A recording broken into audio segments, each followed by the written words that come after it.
உணர்வுகள் மிகவும் உணர்ச்சி பூர்வமானவை, மிகவும் கூர்மையானவை, மிகவும் முக்கியமானவை. அதுதான் உணர்ச்சியை நீங்க பல விதத்துல வெளிப்படுத்தலாம்.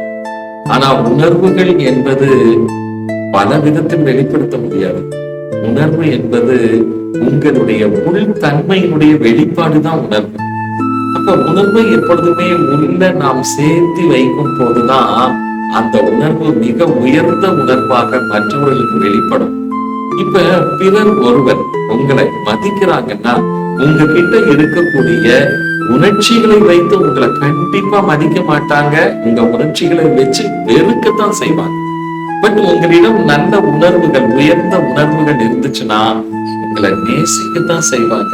அதனால நல்ல உணர்வுக்கு சொந்தக்காரர்களாக நீங்கள் இருங்கள், மாறுங்கள்.